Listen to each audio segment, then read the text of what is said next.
Hey guys, happy Tuesday afternoon or morning if you're on the West Coast. Denny and Brian here from Spark Rental.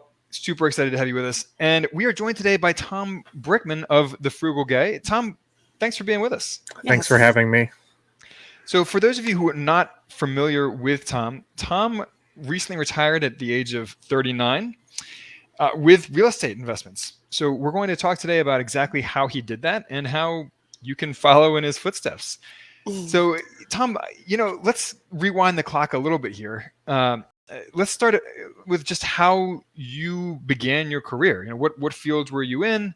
I know that you joined the Two Comma Club at the tender age of 31 while working at a movie theater. But let's back up even further and tell us, how you got started in your career. Sure.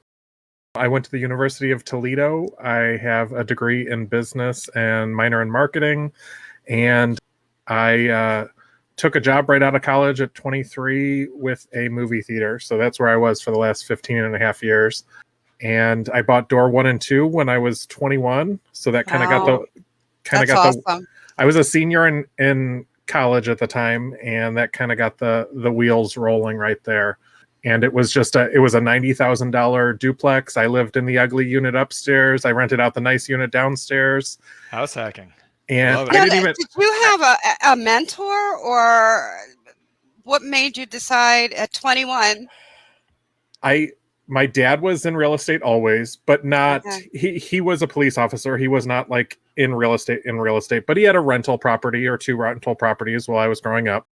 And my mortgage and payment was $738, and I could rent the downstairs for $600, and I didn't know anywhere I could live for $138. So that was my motive behind that move at 21.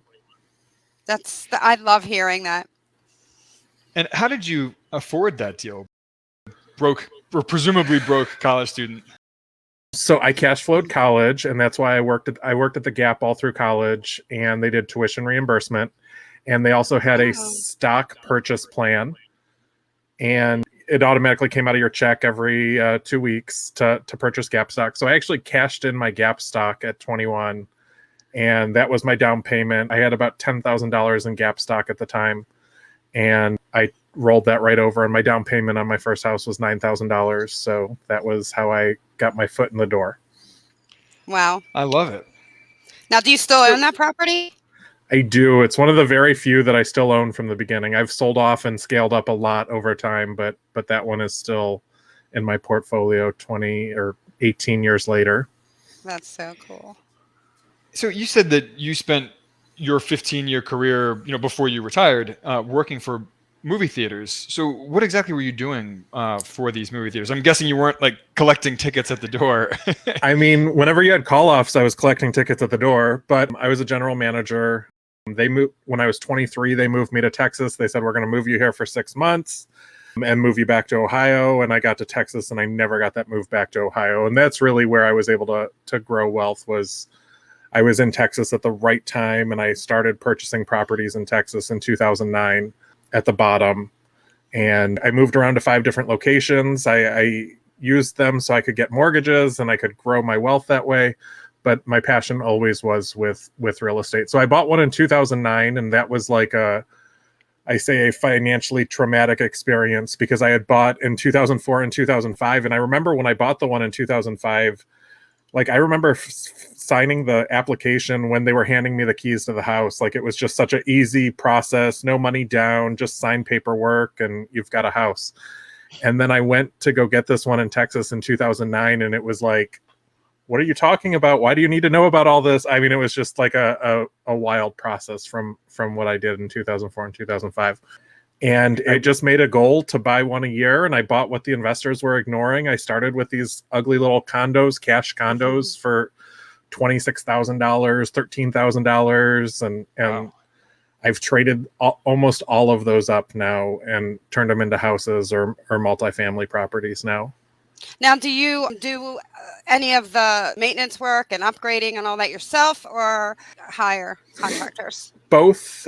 So I have 7 doors in Texas, and I have 13 doors in Ohio. Nice. And I do not do a lot of it, but I'll like when I was in Ohio last week and my landscaper would not come mow the lawns, so I was out there mowing lawns, and I went to Aldi and bought a battery operated lawnmower, and I'll paint and I'll do demo and I'll do that kind of stuff. But I do have two solid teams in Ohio and Texas that I lean on for the majority of the work.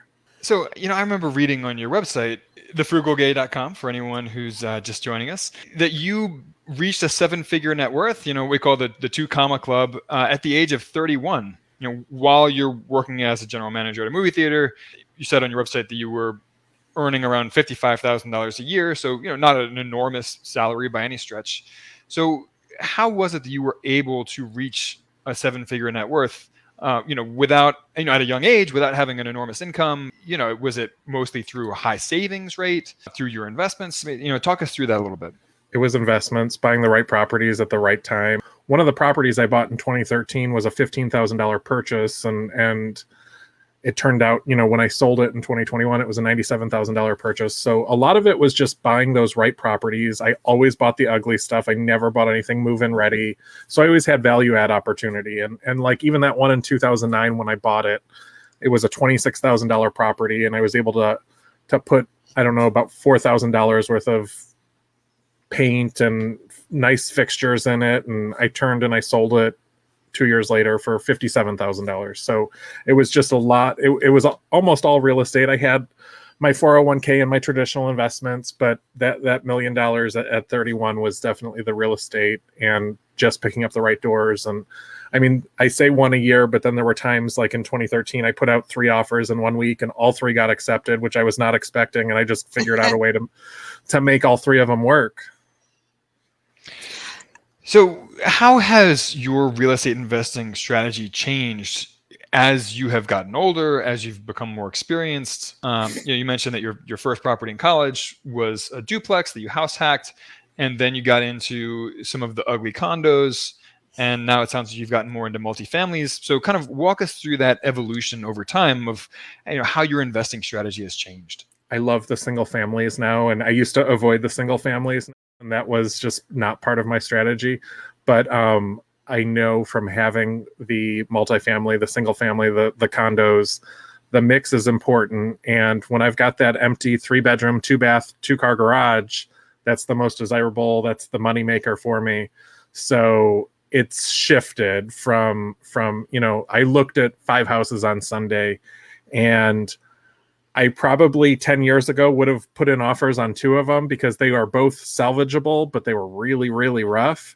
And 10 years later, I'm just like, man, this is too much work. I don't want to dig myself into this deep hole and put a mountain of pressure on myself to try and make these properties work. So I look at the dated ones now, which before I used to be, oh yeah, I can fix foundation. Oh yeah, I can do new roof and new HVAC. And I mean, I used to, I've done that all. And I did a hoarder house that like that property alone, I just bought it at the right time, at the right price. And by the time I was done with it and I took it to a bank, because I did everything with personal loans, with credit cards, I just figured out, because I knew I couldn't get a loan on it. And when I started to do the hard money process, I'm like, I don't want to do this. I'm just going to figure this out on my own. But by the time I was 210 into this house, and when I got back that appraisal and it came back at 425, I'm like, okay, this is awesome. I mean, just it was a summer of Texas heat and no fun, but it boosted my net worth $200,000 by putting in that summer. So, wow, that's awesome. So you mentioned getting in at the right price there in that particular example. So one of the challenges that I hear again and again from single family rental investors is how, cap rates have really gone down in the US, how it's so hard to find good deals, especially over the last 2 years, as real estate's just gone crazy during the pandemic and after the pandemic. So how do you go about finding excellent deals as a single family rental investor? So I shifted back to Ohio. So I did those first original ones in Ohio, and then I did Texas. And then in 2017, 2018, I started getting priced out and I couldn't make numbers work. And I shifted back to Ohio, and I can still find, in May, I bought a solid 2-bedroom, 1-bath, 1-car garage house for $52,000 in Ohio. Wow. And in Texas, that just doesn't make sense. And I cash flow on that property. And I had a great tenant who takes care of the house better than I would. And I inherited them. I had passed him a business card in 2019, and he's just like, hey, I don't want to be a landlord. My dad passed away. Do you want this house? And it was just a great deal. Wow. So I've looked at, and I'm comfortable in Ohio and Texas, and that's why I stick with those two. And I always get DMs about go to Kentucky, go to Alabama. So those are my two markets, and I have affordability in Ohio right now. And I was in Texas this weekend, and I'm starting to see some of it come back a little bit in Texas with the distressed properties. But for me, I shifted to that other market where I know I'm not going to see the appreciation. I'm not going to have a $400,000 house there. And that $52,000 house that I bought in May is probably a $60,000 house. And I know it's not going to go up much over the next 10 or 20 years, but I'm going to cash flow on it for the next 10 or 20 years. That all makes sense. So Texas has had an influx of population. So you've seen this crazy appreciation there, but like you said, it's hard to find deals there now. Ohio on the other end of the spectrum, not huge population growth, but much lower prices, and you can find those cash flowing deals that are better. So how do you go about finding these deals? Are these mostly distressed properties? Do you do this by networking, through do you do like SEO through your website? Like how do you find the deals? I got to tell you, I was working with this couple, and they wanted to buy a house, and we had looked at everything in Toledo, Ohio, and we were both ready to give up. And I tweet about Ohio a lot. I tweet about Dallas a lot. And I got a DM from a guy, and he's like, hey, I own 2 duplexes. I'm going to dump them. Do you want addresses or look at these? And he gave me the address, and I'm like, ooh, that's the zip code that I own my crack house. I don't want that one. But then I looked, and there's like one pocket of like 6 good streets in it, and it's right by Costco, and it's real cool. So then I'm looking on Google Maps, and I'm like, this might be a deal. I found them a great deal from a DM through Twitter. They're super happy. It appraised $10,000 more than what we got it for. It's a perfect starter, and they're going to live in the upstairs. They're going to rent out the downstairs. It almost covers their entire mortgage. So I get them from that. I found a house on Craigslist that I bought in 2020. Wow. I know everyone's like, oh, there's scams. And yes, there's 100 million scams on there, but I was looking for this certain street. I had lost a property down the road to a higher bid. And I'm like, man, I want to be on the street. And I looked on Craigslist just one random December night, and it was there. And she's like, I was the caretaker. I don't want this house. It was left to me when he passed away. I don't want to keep paying the bills. And I'm like, I can close this in a week. You really want to get rid of it? And I got it. So I've found through Craigslist. The hoarder house came to me from, we have a resale business.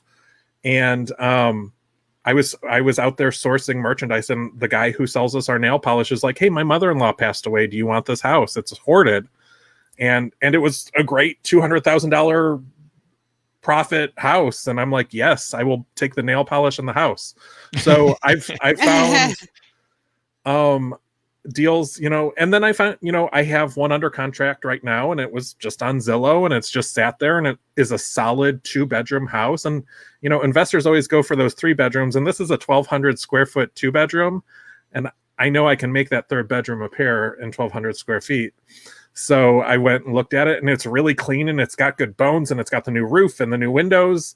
And I'm like, everyone is ignoring this because it says 2 bedrooms. So you can find them still if you look at the square footage and what can you do to make it work. So I've found them all over. That idea. I mean, people do. You overlook certain things, and you don't realize you can upgrade to that or change it. Definitely. Absolutely. So how do you currently fund your deals? And how has that changed over the course of your real estate investing career?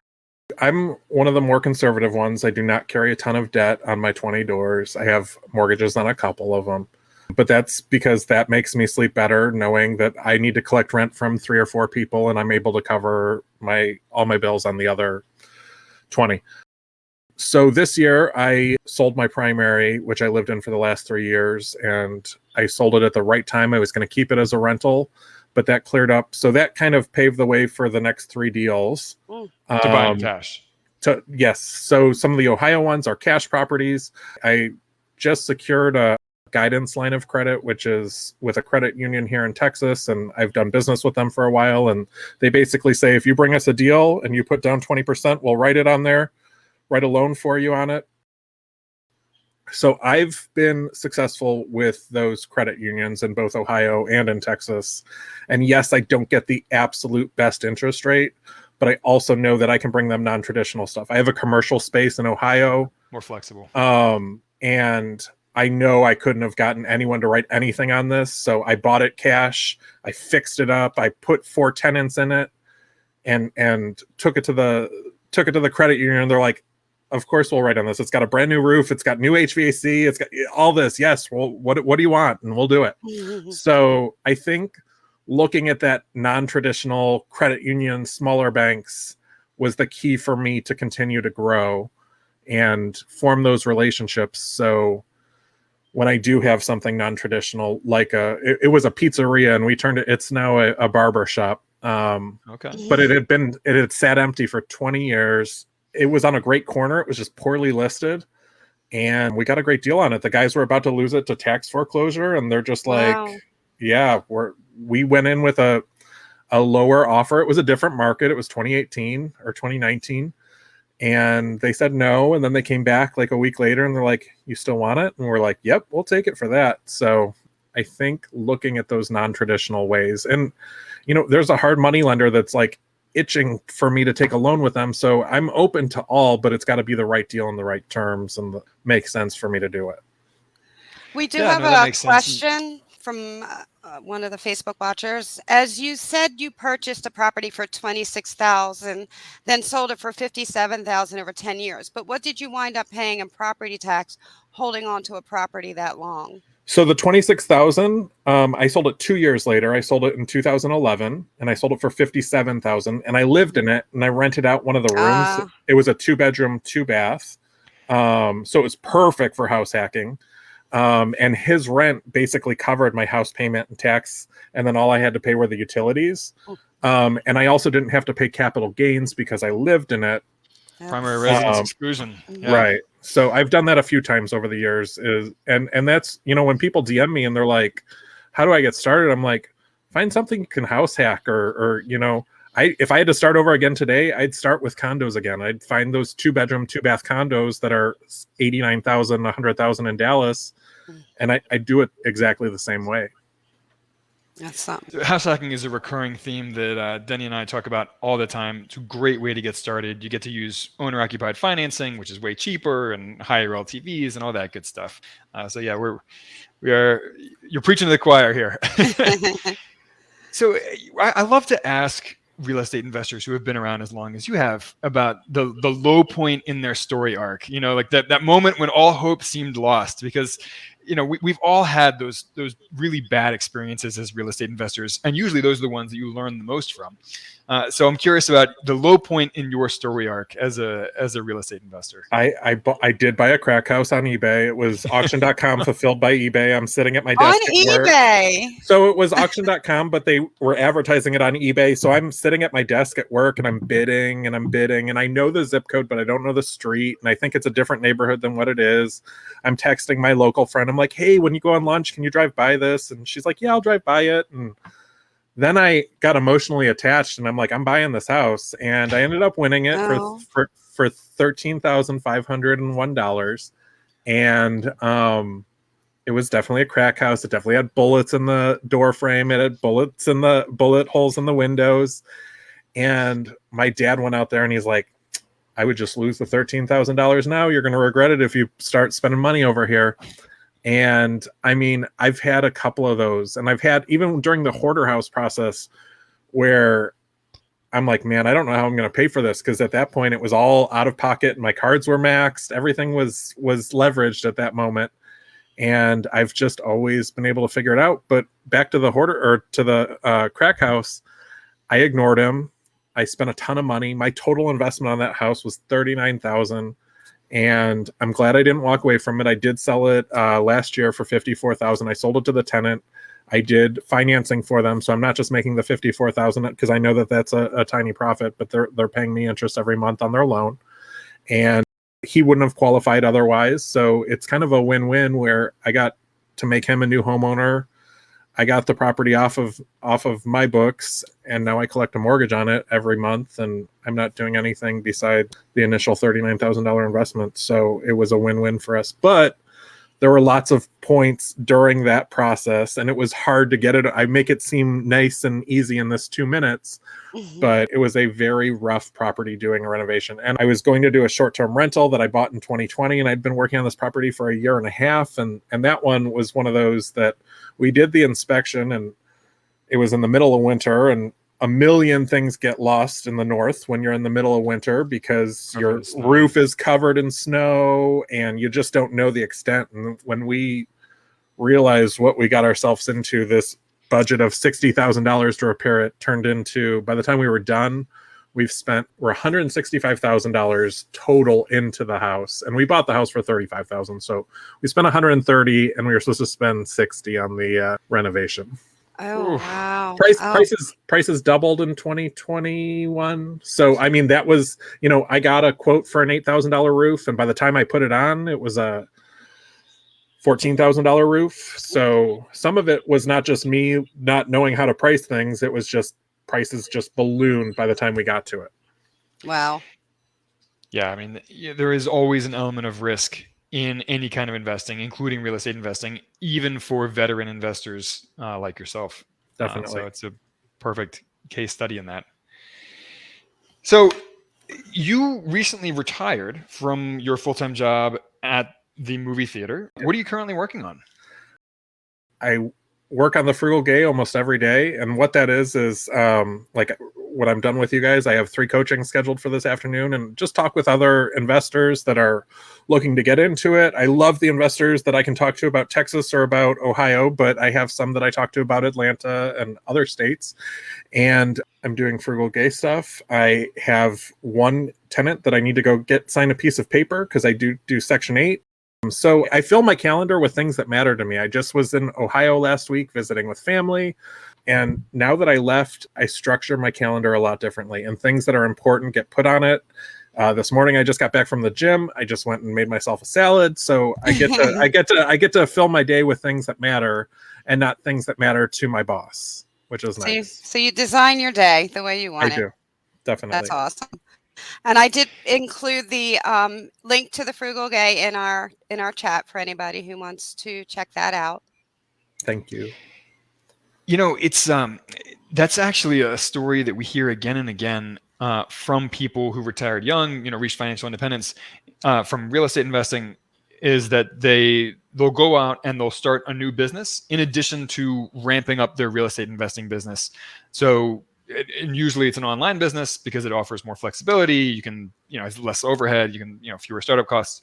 But that model of, building some ongoing cash flow through real estate investments, and then quitting your full-time job and moving on to the next thing being an online business that you control. It's a story that we hear again and again and again from people like yourself who retired young. And it's a great model. There's a reason why we keep hearing it. It must work. I love it. I still have a resale business that I started years ago, and I keep that up, and it's very low. I ship out 2 or 3 things a day.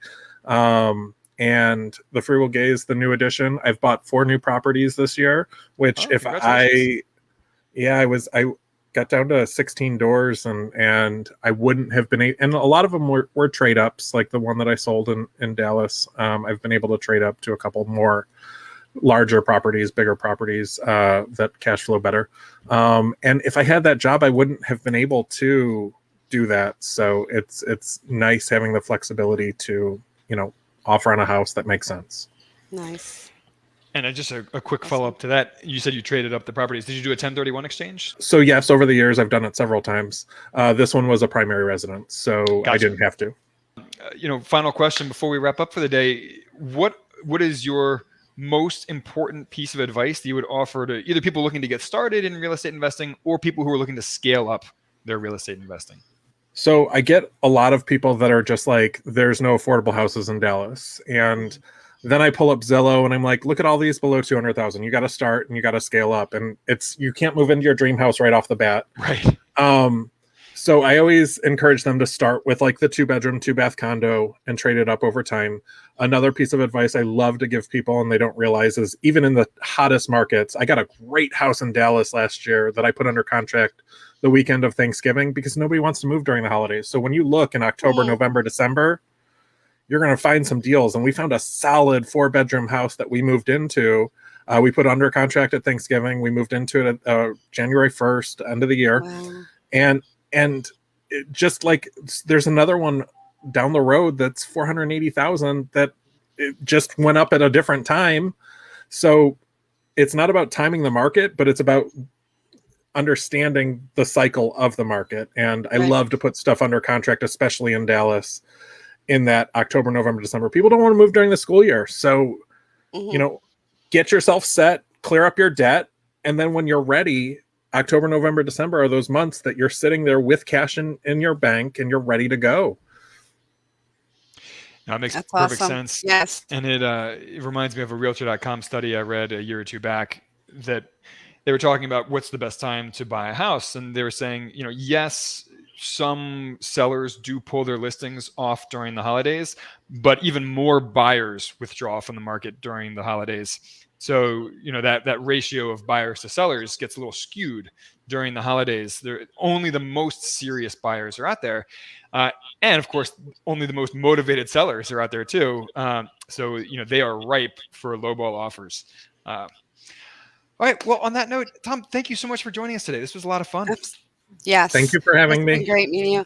And anybody, please remember, he's Tom. You can reach him at FrugalGay.com.